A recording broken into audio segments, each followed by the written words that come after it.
देखें सादिक, हम अपनी मसरूफियत में निम्रा को तो भूल ही गए। हमें उससे राब्ता रखना चाहिए था। वहाँ हालात ही ऐसे बन गए थे। मैं तो सोच भी नहीं सकता था कि वो लोग इतनी बड़ी गेम खेल जाएंगे। ये बात तो तय है, उन्होंने निम्रा से शादी हमदर्दी में नहीं की थी, उसकी प्रॉपर्टी की लालच में की थी।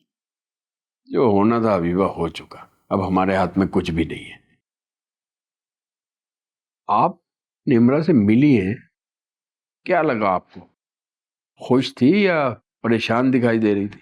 ऐसे देखने में तो निम्रा मुझे मुतमईन ही लग रही थी। उसने मुझे बताया कि कामिल ने उसका पीछा नहीं छोड़ा था, वो तो उसे ब्लैकमेल भी कर रहा था। फारिस ने उसे तसल्ली दी कि तुम्हें कामिल से डरने की कोई जरूरत नहीं है। हो सकता है फारिस अपने माँ बाप से मुख्तलिफ हो और उसने खुलूस दिल से निम्रा को अपनाया हो। अल्लाह करे ऐसे ही हो।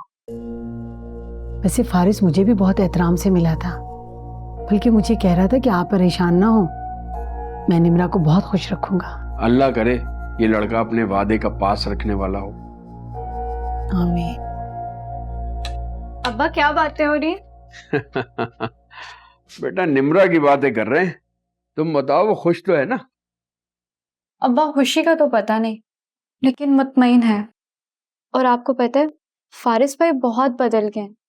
अब वो एक हमदर्द और जिम्मेदार इंसान दिखाई देते हैं। लेकिन मुझे जमशेद भाई और शाइस्ता भाभी पे बिल्कुल भरोसा नहीं है। हमें अब ऐसी बातें नहीं करनी चाहिए। कुछ भी हो, वो निम्रा के सास ससुर हैं। ठीक कह रही हो तुम।